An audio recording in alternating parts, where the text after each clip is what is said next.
I think we have an issue with men trying to identify as men, trying to put on a man's cape or a man's jacket and say, oh, this makes me a man. And a lot of people are searching for that. And they're what makes me a man, you know? And what's so interesting about that is that I think that changes from generation to generation. I think it changes from the times and like, what is a man, right? Like, what does that even mean? Like a protector, a provider, those were like traditional things, you know, from, you know, we're talking first world here, but like, you know, from 100 years ago till now, like all of us, just think about this for a minute. And I spent so much time working with dudes. Like, you know, I work with women too, obviously, and professionals all over the place, but I've spent a lot of time around construction, around military defense, like intelligence, and lots of guys, right?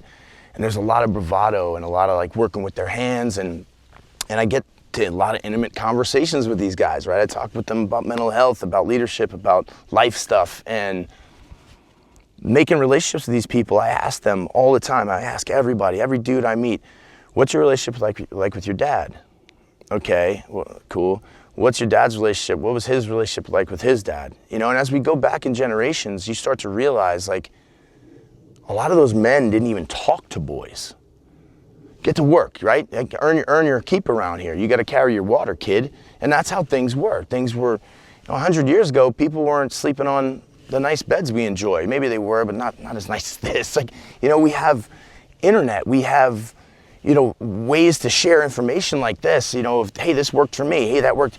All this has been happening, and we got to this point where in the first world right now, I mean, a lot of people are living at a rate where kings used to live. You know, you can get spices and fruits and vegetables, and, you know, you've got things like Walmart and Costco, and like you can just go get things, what you need, and you have, a lot of people have ways to get there, and they do it sitting down. You know, they're not powering it. They're not, you know, and we have all these things now, and we still, I think, are operating with that hard guy, tough it out mentality, and we think that needs to be. I mean, even the household has changed. You know, let's face it. Like your views aside, I don't care what your views are, how the household should be, would be, could be, you know, has to be. I have no dog in that fight.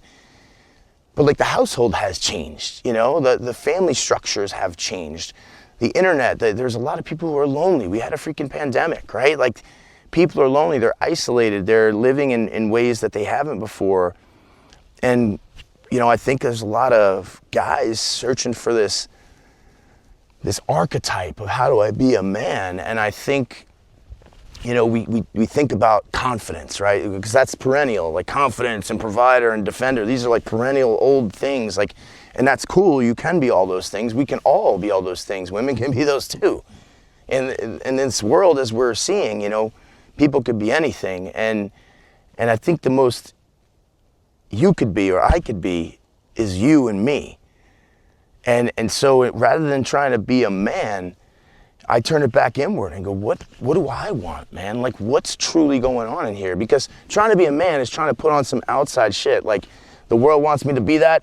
All right, I'm going to take this and fit into this coat, you know? And we try to get our arm in and it doesn't really fit. We're trying to be a tough guy, but it doesn't feel right.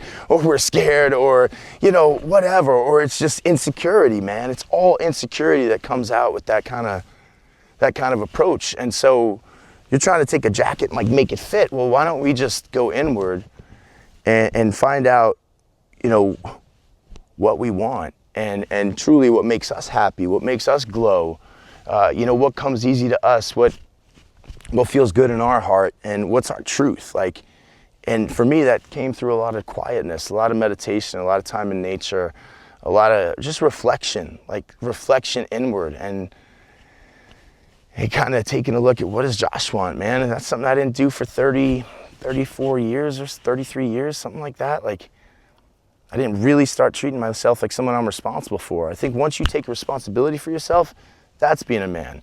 Once you take responsibility for your actions and how you're affecting others, how you're affecting your true self, that's being a man. Like, actually giving of your heart and being courageous. Like courageous in the fact of vulnerable, dude. Like I don't have all the answers. No, I fucked that up. I messed this up. You know, I shouldn't have done that. You know, hey, I'm a little scared right now. Like those things, that's being a man. That's courageous, because when you do that, you give other men and women permission to do the same thing and speak their truth, access their real, and say, this is how I feel, man. And that's okay. Like however we were taught, a lot of us were taught that was not okay.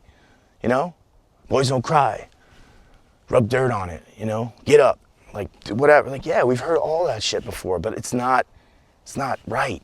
It's not for us. That's not true. Like we have feelings, and those feelings need our attention, because with our attention, we can make sure those feelings don't turn into behaviors that we feel guilty about, that we feel shameful, that we feel regretful for, things that we want to, you know, let go of. And once we start paying attention to the feelings, then we can kind of stop the behaviors, the things we thought were behaviors, right? We thought these things were just, I'm just an angry guy. I'm just a pissed off dude, you know, I'm just a sad guy. I have a hair trigger. That guy has a hair trigger, right? You've heard things like this. No, we don't. We don't have any of that shit. We're not any of that. We're actually peaceful beings. And we have things we haven't addressed inside. We have things we haven't looked at, haven't taken a hard look in the mirror and said, man, there are things with myself that I can address so that I can be more peaceful, I can be more loving, I can be cooler around the people I'm around. I can be more just helpful, man. And once I'm solid, I show up solid for them, and that's being a man. You know, I'm standing, I got myself. I looked inward, I took care of this. I'm not searching outward trying to find out some place to fit myself into, right? I'm truly finding out what I need, what I want, and I'm gonna try and live that. And wherever that takes me, man, that excitement that's in my heart, start to follow that and live that, then I can be light for others. But if I'm living a life and I'm in circumstances and relationships and I'm not willing to have the courage to step up and say, hey, this isn't for me. You look at those situations, and what I did was, the first thing is inventory. How am I feeling and why am I feeling that way? Well, I don't feel heard by this guy. I don't feel like he takes my opinion seriously. I don't feel like he listens to me, right? And you start writing those things down. So now you get in touch with the truth. So here's my truth. I got my truth in front of me. Here's how I feel with this situation at work, whatever, that I can't change right now. But then you start to learn, I can change it. It takes a hell of a lot of courage. I got to go to my boss. Think about this, how crazy this sounds, how fearful this is. And go, hey boss, I'd like to talk to you. You know, can we have we have 20 minutes on Friday? Yeah.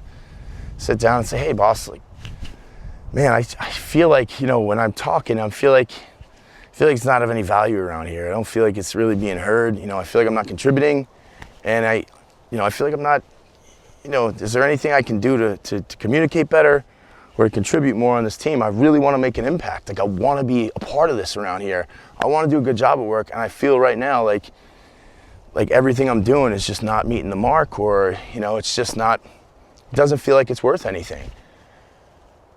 And what does that boss do? Now, you just showed your truth. There's no response for that. There isn't. Now, people can make up all kinds of responses, right? You can have I've had bosses before that just come over the top. Well, you're, you know, like, and when that happens, then you shared your truth. And you could even preface something like that with, hey, I don't want an answer from you right now. I just want to share with you. And then maybe we can meet for lunch tomorrow. You do something like that, and you let them sit and think, this is my heart. I just want to share for 5 minutes how I've been feeling, and I want to catch up with you tomorrow. Like that's a total cool ask. You can ask that. Share your heart. Then you walk away, and now that cat has the time to think, man, why is he feeling that way? And I promise you, our minds, the way they ruminate, that cat's gonna go home if that cat has any heart, right? And if they don't, that's cool, you know, tomorrow. But you tell them the truth, and you give them a chance, and then they come back, and the truth did nothing. Well, then it's time to make a decision. Now, obviously, if it's putting food on your table and you got to stick this out, sometimes, like there are points in my life where I had to stick some things out and grind them that I just could not change. I tried to. I did my best. I was courageous. No way to change it. That sucks. That's when I'm like, all right, I'm gonna make my plan to get out of here. And I'm gonna take the next 3 months, I'm gonna work my ass off here, and I'm just gonna eat the shit.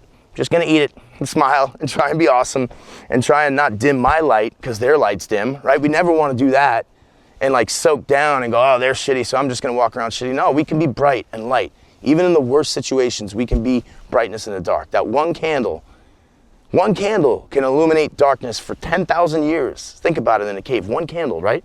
So we can be that, man. And I think we kind of just have to make our decision, you know, like I said, you will take your time, those 90 days, whatever it is, like I can make it here for 90 days. My mental health, I can survive without doing something insane, you know, or hurting myself or hurting someone else, like, or jeopardizing someone's or my future.